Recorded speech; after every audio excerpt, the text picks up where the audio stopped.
내가 이겼다! 새벽 5시. 저는 잠에서 깼습니다. 알람보다 몸이 먼저 하는 시간이었어요. 시어머니 방으로 들어가니 이불이 젖어 있었습니다. 어머니, 괜찮으세요? 대답은 없었어요. 침에 말기셨으니까요. 조용히 이불을 갈고 몸을 닦아드리고 새 옷을 입혔습니다. 손이 차가웠어요. 겨울 새벽의 냉기가 손끝까지 스며들었죠. 그리고 거실로 나와 물을 끓였습니다. 아침 약을 챙기고 미음을 쓰고 기저귀를 세탁기에 돌렸어요. 남편은 아직 자고 있었습니다. 당신이 모시겠다고 했잖아. 10년 전 나는 내가 자청해서 어머니와 같이 살겠다고 하면서 남편과 시어머니와 함께 살게 되었습니다. 오전 10시, 시어머니를 휠체어에 태워 거실로 나왔습니다. 창밖으론 햇살이 들어왔지만 시어머니는 저를 알아보지 못하셨어요. 누구예요? 라고 말해도 시어머니는 대답을 못합니다. 가슴이 아팠지만 익숙해진 아픔이었습니다. 어머니, 저예요 라고 말했지만 어머니는 치매 때문에 인식을 못합니다. 가끔 의식이 돌아오면 며느리라고 말합니다. 어머니는 점심을 드시다가 숟가락을 떨어뜨리셨어요. 손에 힘이 없어서 자주 떨어뜨리십니다. 바닥에 미음이 쏟아졌고 저는 무릎을 꿇고 닦았습니다. 그때 전화가 울렸어요. 가까운 곳에 사는 동서였습니다, 형님. 어머니, 괜찮으세요? 네. 괜찮으세요?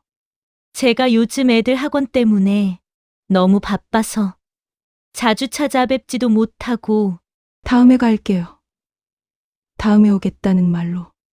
동서는 전화를 끊었습니다. 동서는 항상 다음에 온다는 말뿐이었고 시어머니 병수발은 항시 제가 해야 할 일이었습니다. 작년에도 재작년에도 그 전에도 알았어. 조심히 다녀. 나는 동서와 간단한 안부로 전화를 끊었습니다. 전화를 끊고 다시 바닥을 닦았습니다. 어머니 손등에 미음이 묻었어요. 미음은 따뜻했다가 금방 식었습니다. 저녁 7시. 남편이 퇴근했습니다. 밥조 시어머니는 이미 주무시고 계셨어요. 저는 주방에서 남편 밥상을 차렸습니다. 오늘 동생한테 전화 왔어? 그래서요라고 나는 남편이 말해 반문했다 바쁘대라고. 남편은 말했다 그래. 동생도 형편이 어려우니까 이해해 줘야지. 남편은 항상 동서울 이해하라고 말합니다. 10년 동안 남편은 항시 저만 이해하라고 했습니다. 그런 말을 들을 때면 짜증이 나기도 했지만 당장의 치매 시어머니를 간병할 사람은 나밖에 없었습니다. 나는 밤 11시 시어머니를 재우고 제 방으로 돌아왔습니다. 그리고 내 방에서 서랍에서 낡은 수첩을 꺼냈습니다. 수첩에는 10년 간병 일지라고 적혀 있었습니다. 2013년 3월 5일부터 매일 밤 적어온 간병 기록이었어요. 2023년 11월 15일 기저귀 12장 사용 개당 1,500원. 저녁 약 복용 거부. 30분 설득 밤 2시 화장실 3번 수면. 시간 4시간 매일 이렇게 하루 일과를 수첩에 기록했습니다. 왜 이걸 매일 적었을까요? 혹시 모를 일을 대비해서였습니다. 언젠가 이 기록이 필요할 거라는 막연한 불안과 이렇게 매일 하루 일과를 수첩을 기록하고 불을 끄고 잡니다. 내일도 새벽 5시에 일어나야 했으니까요. 그로부터 3개월 후 시어머니께서 돌아가셨습니다. 그날 새벽 4시 어머니 방에 들어가서 살펴보니 어머니 숨소리가 들리지 않았어요. 어머니 손을 잡았는데 이미 차갑게 식어 계셨습니다. 어머니, 나는 10년 동안 매일 아침 깨우던 그 목소리가 이제 영영 들리지 않을 거라는 생각에 눈물이 났어요. 그리고 남편을 깨웠습니다. 여보, 어머니 돌아가셨어요. 남편은 한참을 멍하니 어머니를 보다가 전화를 들었어요. 동생한테 알려야지. 우리는 집 근처에 있는 장례식장으로 어머니를 모셨습니다. 그리고 친척들에게도 어머니의 부고를 알렸습니다. 장례식장은 북적였습니다. 친척들이 모두 모였고 조문객도 많이 왔어요. 우리는 조문을 받으면서 돌아가신 어머니를 생각하면서 슬픔에 잠겼습니다. 나도 동서와 함께 검은 상복을 단정하게 입고 눈물을 닦으며 조문객을 맞고 있었습니다. 돌아가신 어머니를 얼마나 생각했는지. 동서는 장례식 내내 통곡을 했습니다. 이렇게 가시다니. 동서의 목소리는 슬픔으로 가득했어요. 그리고 때로는 슬픈에 무시겨 그느기까지 했습니다. 병문안도 바쁘다는 핑계로 자주 오지도 않았는데 어쩜 그리 슬피울까 하는 생각도 했습니다. 그리고 친척 아주머니가 다가왔어요. 자부 그동안 고생 많았어요. 10년을 혼자 어머니를 모시고. 자부는 정말 효부야 라고 말씀하셨지만 저는 괜찮아요 하면서 저는 제가 당연히 해야 할 일 할 뿐이라고 했습니다. 우리는 그렇게 어머니를 화장장에서 화장한 후 납골당에 모시고 3일간의 장례를 무사히 치루었습니다. 그리고 우리 가족과 시동생 식구들과 함께 사모제를 마치고 저녁 때 가족들이 모여 식사를 했습니다. 동서가 제 옆에 앉았어요. 형님, 정말 감사해요. 어머니 마지막까지 잘 모셔주셔서 고맙다는 말이었지만 왠지 동서의 말이 고맙지 않았다. 제사는 우리 집에서 지내는 게 어때요? 형님은 그동안 힘드셨잖아요. 그동안 어머니 모시느라 힘들었을 텐데 형님도 이제 좀 쉬세요. 그때 남편이 끼어들었습니다. 그래, 그동안 당신 고생이 많았으니까. 당분간 동생네 집에서 제사를 지내도록 하자고 남편이 이렇게 말했습니다. 제 의견은 묻지 않았어요. 49제가 끝난 어느 날 동선의 집으로 가족회의 소집이 왔습니다. 유산 정리 좀 해야 할 것 같아서요. 거실에 둘러앉았어요. 동서 부부, 남편, 그리고 저 시동생은 그동안 집과 탕정리 토지를 시동생 앞으로 이전했다고 합니다. 그러면서 어머니 통장에 있는 3천만 원은 그동안 병간호하면서 고생했으므로 형수님이 찾아 쓰시라고 하면서 토지 등기 부등본과 어머니의 유언장을 저한테 보여줬습니다. 그 유언장이 진짜 어머니 의도였을까 하는 생각이 들었습니다. 그래서 낳는 남편에게 아니, 언제 어머니가 나 모르게 유언장을 작성했을까요? 하면서 남편에게 물어보았다. 그러자 남편 대답은 어머니가 동생이 사업에 실패하고 힘들게 사니까 동생이 짠하다고 하면서 유산을 작성했다고 합니다. 그러면서 남편은 동생과 날 번갈아 가면서 눈치를 보고 있었다. 나는 그 유언장을 보고 심장이 쿵 내려앉았습니다. 뭐라고요? 하면서 시동생 얼굴을 쳐다봤습니다.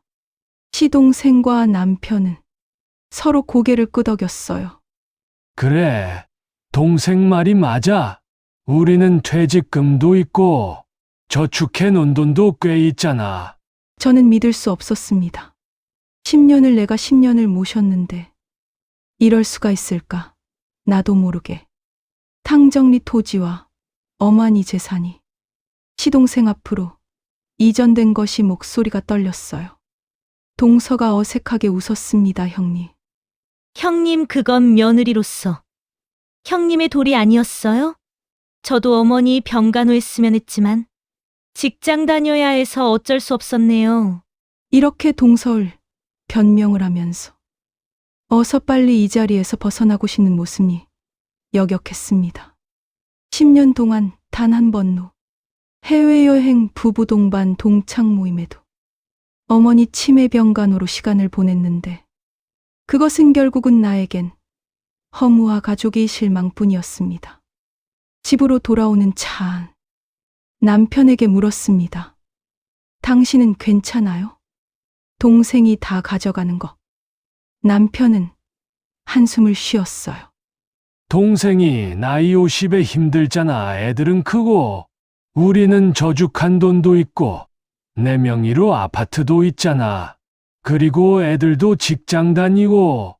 그게 무슨 어머니 명의로 된 거. 왜 상의도 없이 시동생 이름으로 상속된 건가요? 내가 짜증내자 그만해. 돈 문제로 가족끼리 싸운 거 보기 싫어. 나는 그 말에 당신도 정년퇴직이 얼마 안 남잖아요. 라고 남편에게 이야기했지만 더 이상 할 말이 없었습니다. 나는 집에 도착해 시어머니 방문을 열었어요. 어머니 방은 유류품은 정리되어 텅 비어 있었습니다. 10년 동안 매일 들어갔던 그 방이 이제 아무도 없는 빈 공간이 되어버렸어요. 바닥에 주저앉았습니다. 방 한 구석에는 아직도 어머니 사진과 사용한 소지품이 덩그러니 놓여 있었다. 무엇을 위해 10년을 살았을까요?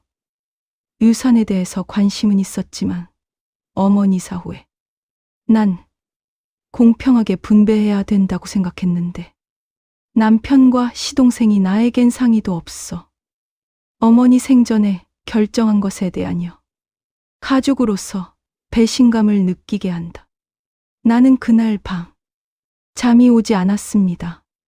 그리고 거실 소파에 앉아 창밖을 봤어요. 거실 안에는 가로등 불빛만 쓸쓸하게 빛나고 있었습니다. 남편은 방에서 코를 골며 자고 있었어요. 아들은 자취방에서 연락도 없었고요. 저는 혼자였습니다. 그리고 주방으로 가서 물을 마셨어요. 컵을 내려놓는데 손이 떨렸습니다. 나에겐 10년이 뭐였지? 매일 새벽 5시에 일어나서 기저귀를 갈고 밥을 먹이고 약을 챙기고 밤새 화장실을 오가며 모셨던 그 시간이 나에겐 아무것도 아니었단 말인가요? 다음 날 시어머니 방을 정리하기 시작했습니다. 옷장을 열어보니 오래된 한복들이 걸려 있었어요. 하나하나 꺼내며 냄새를 맡았습니다.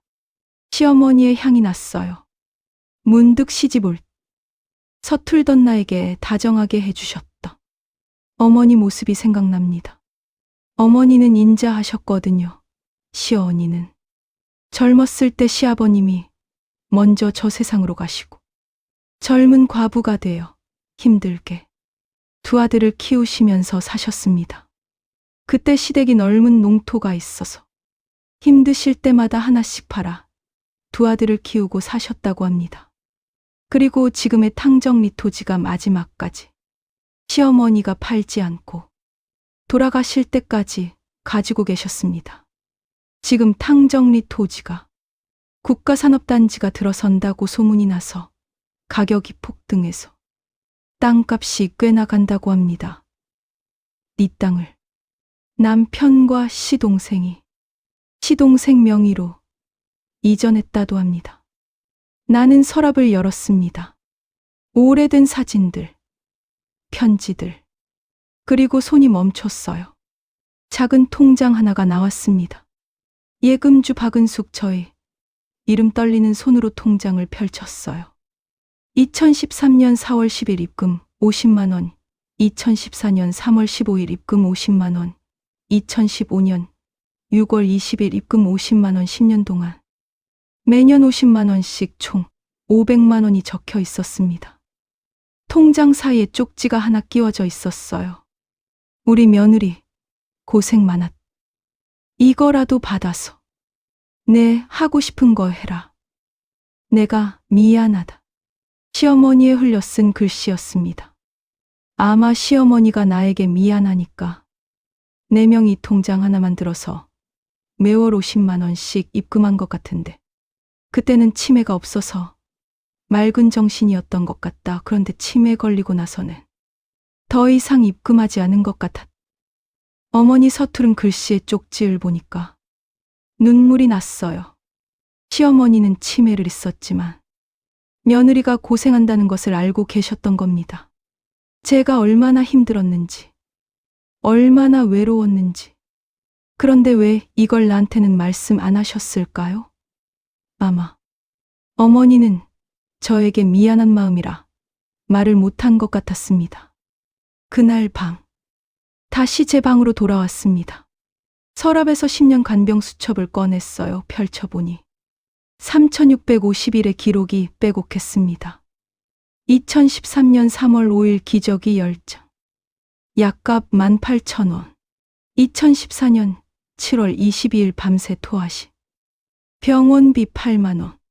2016년 12월 1일 낙사. 응급실 비용 45만 원. 2019년 5월 10일 요양보호사 없이 혼자 목욕. 2시간 소요. 나는 매일 내가 쓴 일기장을 보면서 생각이 만감이 교차했습니다. 나는 손이 떨렸습니다. 그때 문득 생각이 들었어요. 이게 증거가 될 수 있을까? 나는 다음날 당진 시내에 있는 만식부동산 사무실에 들어갔습니다. 사무실에는 50대 중반쯤 되어 보이는 중개사분이 앉아 계셨습니다. 어서 오세요. 뭘 찾으십니까? 중개사가 말을 했. 네, 저는 뭘 사고 싶어서 찾아온 것이 아니고 현재 토지 시세 좀 알아보려고 왔습니다. 그러면 알고자 하는 토지 주소를 알려주세요. 낳는 주저없이 당진시 탕저우 몇 번지라고 중개사에게 알려주었. 그러자 중개사는 노련한 솜씨로 컴퓨터 화면을 켜고 보더니 최근 여기가 국가산업단지로 지정되어 땅값이 하늘 높은 줄 모르고 오르고 있습니다. 이야기를 이어가면서 몇 평을 가지고 계신가요? 하고 물어봐서 이것저것 합해서 3,000평이라고 대답했. 그러더니 중개사는 컴퓨터 화면을 보면서 평당 90만 원 정도가 시세가 되니 현 시세가 약 27억 정도 되겠네요. 나는 그 말을 듣는 순간 현기증이 났다. 그 많은 재산을 시동생이 가지려고 냈다니 생각하니까 한편으로는 괘씸했. 그래서 중개사에게 형제간의 유산에 대한 상황을 이야기했더니 자기가 잘 아는 변호사 사무실을 추천해 준다고 해서 명함을 건네받고 중개사무실에서 나왔. 다음 날 아침 나는 인터넷을 검색했습니다. 유산 상속 며느리 권리 간병비 청구 가능 여부. 부당이득 반환 청구. 어제 중개사무실에서 건네받은 법무법인 홈페이지가 눈에 들어왔어요. 그리고 나는 중개사무소에서 건너받은 명함에 있는 전화번호로 전화를 걸어서 나는 대충 변호사에게 이야기했습니다.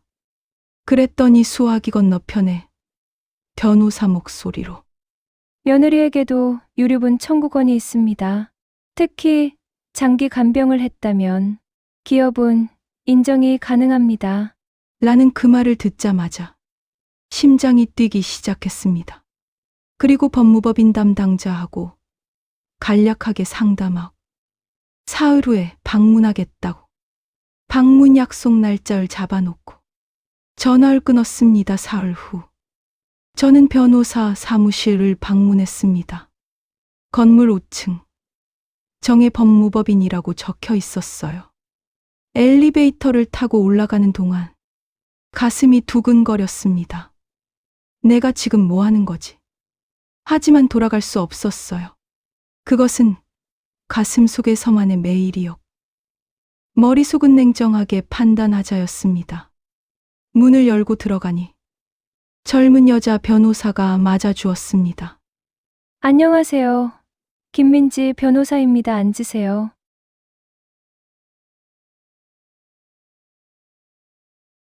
자리에 앉으니 다리가 후들거렸어요.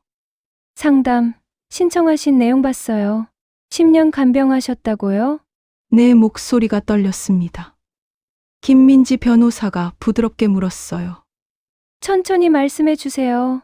가족 간에 어떤 일이 있으셨나요? 저는 처음부터 끝까지 이야기했습니다. 10년 간병. 동서는 한 번도 안 옴. 유산은 전부 시동생한테 이전되고 남편도 동조 말하다 보니 눈물이 났어요. 제가 잘못 생각하는 걸까요? 며느리니까 당연한 걸까요? 김민지 변호사가 제 손을 잡아주었습니다. 아니에요. 전혀 당연하지 않아요. 김민지 변호사가 설명하기 시작했어요. 우선 며느리는 법적으로 상속인이 아니에요. 하지만 며느리도 기여분 인정이 가능해요. 특히 장기 간병을 했다면. 그에 대한 대가를 청구할 수 있습니다. 정말요? 내 장기간 간병했다면 유류분 청구가 가능합니다. 그리고 시어머니가 어르신 명의로 만든 통장도 증거가 돼요. 시어머니의 평소의 생각이 큰며느리에게 있었다는 걸 보여주니까요. 나는 변호사의 설명을 듣고 가슴이 두근거렸습니다. 그리고 가장 중요한 게 김민지 변호사가 물었어요. 혹시 간병 기록이 있으세요? 영수증이나 일지 같은 거요? 저는 핸드백에서 10년 간병 수첩을 꺼냈습니다. 김민지 변호사가 수첩을 받아들고 천천히 넘기기 시작했어요. 한 장, 두 장, 세 장. 표정이 점점 진지해졌습니다. 이거 병간호 수첩 기록해 놓은 거 10년치. 전부 다 있어요? 네, 매일 밤 적었어요. 김민지 변호사가 저를 똑바로 봤습니다. 어머니 간병 증거 이거면 충분해요. 아니, 충분한 정도가 아니라 완벽해요. 정말요. 내 증거가 충분해요. 이 정도 기록이면 법원에서도 인정할 수밖에 없어요. 처음으로 희망이 보였습니다. 그런데 김민지 변호사가 조심스럽게 말했어요. 피고가 가족이 상대잖아요. 소송하시면 가족 간의 관계는 완전히 파탄날 수도 있습니다. 알고 있습니다. 이미 틀어졌어요. 제 목소리는 단호했습니다. 10년 동안 제 혼자 모시고 유산은 자로지도 않은 시동생이 다 가져갔어요. 남편도 그게 당연하대요. 우리는 이미 가족 간에 관계는 소원해졌어요. 가족이 아니에요. 김민지 변호사가 고개를 끄덕였습니다. 알겠어요. 그럼 소송 준비를 시작하겠습니다 하면서 변호사하고 소송 준비 약정에 서명했습니다. 그리고 변호사 사무실을 나오는데 다리에 힘이 들어갔. 소송에 자신감이 가득 찼. 엘리베이터를 타고 내려오며 거울에 비친 제 모습을 봤습니다. 50대의 아줌마지만였지만 눈빛은 달랐. 그래, 이제 시작이야. 그로부터 일주일 후 시동생 집에 유류분 반환 청구 및 부당이득 반환 청구에 건이란 내용 증명을 보냈습니다. 물론 변호사 사무실에서 나에 대한 위임을 받아 시동생 집으로 소송장을 보낸 것이 유류분 반환 청구 및 부당이득 반환 청구에 건. 그날 저녁 제 휴대폰이 울렸어요. 전화 건 사람은 동서였습니다. 나는 녹음 버튼을 누르고 받았어요. 형님, 이게 대체 무슨 짓이에요? 목소리가 날카로웠습니다. 무슨 짓이라니? 내용 증명. 나에 대한 유류분 유산을 달라고요? 지금? 내 권리야, 권리. 형님이 무슨 권리가 있어요? 며느리잖아요. 10년 간병한 사람이야. 그건 당연한 거잖아요. 며느리니까. 당연하다는 말에 가슴이 터질 것 같았습니다. 동서는 바쁘다는 핑계로 한 번도 안 왔잖아. 저도 사정이 있었어요. 애들 키우느라 바빴다고요. 나도 바빴어. 10년 동안 전화가 끊겼습니다. 다음 날. 이번엔 남편이 폭발했어요. 당신 미쳤어! 동생을 법으로 유산 소송해! 그동안 유산유류분 며느리로서 청구하는 거예요. 그래서 동생을 가족을 법정에 세운다고 유산 때문에! 그럼 어떻게 해요? 참고 살아라고요? 그럼 가만히 있어요? 서로 양보하고 사는 거지! 그게 가족이야! 저는 남편을 똑바로 봤습니다. 10년 동안 나만 참았어. 이제 그만 참을래. 남편의 얼굴이 붉어졌어요. 당신 정말 가족 간 소송하면 우리 끝이야, 그래! 그럼 끝내요. 난 그렇게 살고 싶지 않아요. 남편이 벙찐 표정으로 저를 봤습니다. 제가 이렇게 나올 줄 몰랐던 거예요. 그리고 사흘 후 아들이 찾아왔습니다. 엄마. 이게 무슨 일이에요? 오랜만에 보는 아들이었어요. 무슨 일이긴 내 권리 찾는 거지. 적은 아버지한테 소송을 걸어요? 가족끼리 하지 마세요. 엄마가 가족들 도움 없이 희생하면서 할머니 모셨잖아요. 엄마가 먼저 자중하세요. 작은 아버지 가족한테 이러면 안 돼요. 아버지, 동생이잖아요. 그리고 할머니와 아빠, 작은 아버지가 서로 상의해서 한 일인데 엄마가 왜 소송해요? 작은 아버지잖아요. 또 가족이고. 그럼 엄마는 힘들게 살고 희생해도 된다는 거냐? 재우야, 저는 천천히 말했어요. 10년 동안 할머니 모신 사람이 누군지 아니? 그리고 너의 아버지 월급만으로 이렇게 살림을 일으켜 세운 것이 누구 덕인 줄 아니? 다 내가 고생해서 이렇게 했고 할머니도 돌아가실 때까지 엄마가 보살폈다. 그런데 너희 아버지는 동생한테 탕정리 땅을 줘버렸단다. 엄마한테는 상의도 없이. 나는 대체 이 집안에서 희생만 해야 하는 그림자 며느리. 그래도 엄마 작은 아버지는 생활이 좀 힘들고 현재도 고생하시잖아요. 그러니 엄마가 좀 이해하세요. 작은 아버지는 자주 오지도 않고 전에도 너희 아빠한테 많은 돈을 빌려서 사업했지만 실패했는데 탕정리 땅까지 가져간다는 것은 난 반대한다. 고생한 엄마 무시하고 아버지하고 작당해서 땅 가져가는데 그게 가족이니? 아들이 아무 말도 하지 못했습니다. 엄마도 사람이야. 50 넘었어도 내 권리는 있어. 아들이 문을 쾅 닫고 나갔어요. 그날 밤 친척들에게서 전화가 오기 시작했습니다. 자보 가족끼리 왜 그래요? 며느리가 시어머니 모시는 게 당연한 거 아닌가 자보? 돈 때문에 가족이 원수되면 어떡해요? 모두 친척들은 같은 말이었어요. 참으라고. 이해하라고. 가족이니까. 나는 더 이상 전화를 받지 않았습니다. 그로부터 한 달 후 법원에서 첫 조정 기일이 잡혔습니다. 법원 조정실에 들어가니 동서 부부가 이미 와 있었어요. 저를 보자마자 동서가 눈을 흘겼습니다. 판사님 말했어요. 가족이니까 조정하라. 양측 다 가족이시니 원만하게 합의를 보시죠. 시동생 부부가 먼저 말했습니다. 저희 어머니는 탕정리 땅 저희한테 주신다고 하셨어요. 형님도 아시잖아요. 증거 있어요? 동서의 질문에 나는 이렇게 말했습니다. 어머니 위원장은 없지만 어머니 뜻이 그러셨어요. 그럼 어머니가 치매 걸리기 전에 나한테 준 통장은 무슨 뜻인가요? 동서의 얼굴이 굳었습니다. 그건 생활비였을 거예요. 10년치 생활비. 조정의원이 끼어들었어요.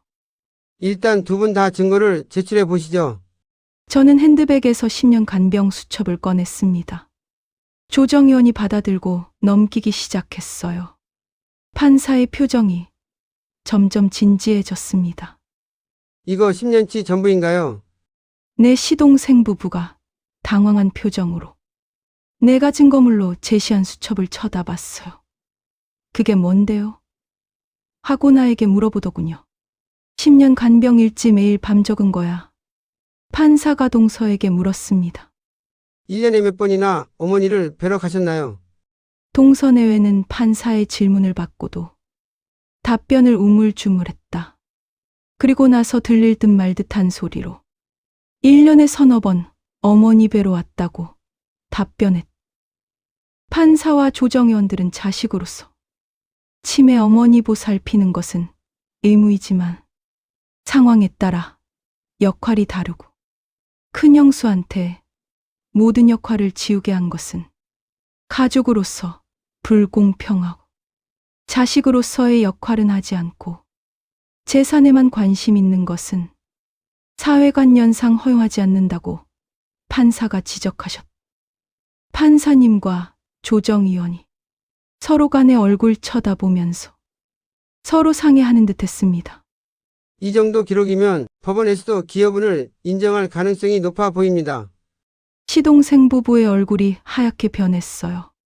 그날 법원 조정은 결렬됐습니다. 시동생이 절대 양보하지 않았거든요.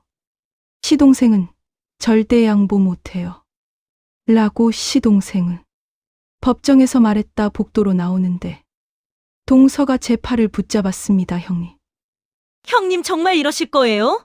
나는 제 팔을 잡은 동서에게 팔을 놔라고 했습니다. 동서는 형님 때문에 시동생이 힘들어 죽겠다 하네요. 라고 하소연하는데 형님 때문에. 그건 시동생 문제야. 나랑 상관없어. 이러면 우리 가족 다 망해요. 형님, 우리는 10년 전에 사업 실패해서 현재 사는 것이 힘들어요. 그런 우리의 어머니가 재산으로 도움을 준 것에 대해 서운하신가요? 나는 동서를 빤히 쳐다보면서 한마디 했다. 10년간 며느리로서 희생한 것이 당연한 거고 그런 동선의 가족은 어머니 재산을 통째로 가져가는 것이 작은 며느리로서 도리인가? 라고 외쳤습니다. 집에 돌아오니 집안이 텅 비어 있었어요. 남편은 짐을 싸서 나갔고 쪽지 하나만 놓여 있었습니다. 당신이 가족 간에 우애를 버렸으니 나도 당신하고 살고 싶지 않다. 라고 쪽지를 써놓고 나갔습니다. 나는 남편의 쪽지를 구겨서 쓰레기통에 버렸습니다. 거실 소파에 앉아 천장을 봤어요. 결국은 혼자였습니다. 변호사 말대로 가족과의 관계는 판탄난 것 같습니다. 아들도, 남편도, 친척 모두 등을 돌렸어요. 그런데 이상하게도 슬프지 않았습니다. 오히려 마음이 가벼워졌습니다. 그러나 나는 노후에 대한 대비가 없습니다. 걱정이 됩니다. 어머니 병간호하다 보니까 직장도 못 다니고 저축도 못 했습니다. 그러나 집 나간 남편은 직장도 있고 퇴직금도 있고 혼자도 잘 살 수 있습니다. 나만 불쌍하게 되었네요. 석 달 후 드디어 선고 기일이 왔습니다. 법정에 들어서니 시동생 가족이 앞줄에 앉아 있었어요. 남편도 그 옆에 있었습니다. 저는 혼자 뒷줄에 앉았어요. 판사가 입장했습니다. 지금부터 선고를 시작하겠습니다. 심장이 쿵쿵 뛰었어요. 판사가 서류를 넘기며 말했습니다. 이 사건은 며느리인 원고가 10년간 시어머니를 간병했으나 유산 분배에서 배제된 것에 대한 기여분 청구 사건입니다.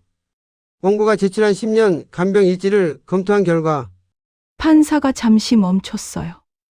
이는 매우 구체적이고 신빙성 있는 증거로 판단됩니다. 동서가 고개를 떨구었어요. 피고동서는 10년간 단 한 번도 간병에 참여하지 않았으며 이는 증인 신문에서도 확인되었습니다. 따라서 본 법원은 원고의 청구를 일부 인용합니다. 판사가 잠시 멈추었어요. 가슴이 쿵쿵 뛰기 시작했습니다. 판사가 서류를 넘기면서 말했습니다. 판사가 또렷하게 말했습니다. 피고는 원고에게 다음과 같이 지급하라. 1. 유류분 반환금 2억 원 간병비 부당이득 반환금 1억 5천만 원 합계 3억 5천만 원. 그때 시동생이 자리에서 일어나며 소리쳤어요. 이게 말이 돼요? 3억이요? 판사가 단호하게 말했습니다. 정숙하십시오. 이 법정은 10년 간병의 대가를 인정합니다. 판결 직후 동서가 주저앉았어요. 저는 떨리는 손으로 가슴을 눌렀습니다. 이겼다 라고 법정을 나오는데 다리가 후들거렸어요. 김민지 변호사가 제 팔을 잡아주었습니다. 어머니, 정말 잘 싸우셨어요? 감사합니다. 복도에 나오니 남편이 서 있었습니다. 저를 보더니 고개를 돌렸어요. 그리고 그냥 가버렸습니다. 더 이상 할 말이 없는 사람처럼. 저도 돌아섰습니다. 더 이상 붙잡을 이유가 없었으니까요. 2달 후 3억 5천만 원이 제 통장에 입금됐습니다. 처음 보는 금액이었어요. 은행 창구 직원이 물었습니다. 자금 관리 어떻게 관리하실 건가요? 글쎄요, 천천히 생각해 볼게요. 가장 먼저 한 일은 이혼 신청이었습니다. 남편은 순순히 동의했어요. 재산 분할은 포기할게 대신 빨리 끝내요. 나도 빨리 정리하고 싶어. 30년 결혼 생활이 그렇게 끝났습니다. 슬프지 않았어요. 오히려 후련했습니다. 작은 아파트를 전세로 얻었습니다. 방 2개짜리. 햇살 잘 드는 곳이었어요. 이사하는 날, 짐이 별로 없었습니다. 30년을 살았는데 제 것은 별로 없더라고요. 새 집 거실에 서서 창밖을 봤어요. 공원이 보였습니다. 여기서 새로 시작하는 거야. 동네 복지관에 등록했어요. 수영 수업, 서예 수업, 영어 회화까지 나이 50이 넘어서 시작하는 게 쑥스러웠지만 즐거웠습니다. 수영장에서. 처음으로 수영으로 25m를 갔을 때 눈물이 났어요. 가족은 어떻게 지내요? 연락 안 해요. 그게 좋아요. 서로 편하게. 김할머니도 비슷한 사연이 있었어요. 우린 차를 마시며 각자의 이야기를 나눴습니다. 처음으로 제 이야기를 듣고 공감할 수 있는 사람이 생긴 거예요. 가을이 왔습니다. 복지관에서 제주도 여행 프로그램이 있었어요. 평생 못 가봤던 제주도 신청했습니다. 바다를 보며 일기를 썼어요. 50평생 나는 남을 위해 살았다. 그렇지만 어머니 병간호한 것에 대해서 며느리의 도리로서 후회는 없습니다. 단지 남편과 시동생 가족들이 나를 무시한 것에 대한 보복이. 앞으로 내 인생을 아름답게 살고 싶습니다. 이제는 내 이름으로 살고 싶습니다. 늦었지만 지금이 가장 행복하요. 어느 날 아들에게서 문자가 왔습니다. 엄마 미안해 잘 지내? 나는 한참을 망설이다가 짧게 답장했어요. 잘 지내고 있어. 너도 건강해라. 더 이상 원망하고 싶지 않았습니다. 그냥 각자의 인생을 사는 거예요. 어느 가을 오후 공원 벤치에 앉아 있었습니다. 낙엽이 바람에 날렸어요. 손에는 따뜻한 커피가 들려 있었고 옆엔 도서관에서 빌린 책이 있었습니다. 나 괜찮아, 정말 괜찮아 소리내어 말했어요. 정말 괜찮았습니다. 50이 넘어서야 시작된 제 인생 늦었지만 지금이 가장 빛나고 있었으니까요. 10년의 헌신, 50년의 인생. 그 끝에서 박은숙 여사는 내 권리를 찾으셨습니다. 가족이라는 이름으로 당연시되는 희생 며느리라는 이유로 외면받는 노동하지만 법은 말합니다. 당신의 헌신은 가치가 있다. 혹시 비슷한 상황에 계신 분이 있다면 기억하세요. 당신에게도 권리가 있습니다. 오늘 이야기가 위로가 되셨기를 바랍니다. 구독과 좋아요로 더 많은 분들께 이 이야기를 전해주세요. 항상 건강하시고 당신의 인생을 당신이 선택하시길 바랍니다.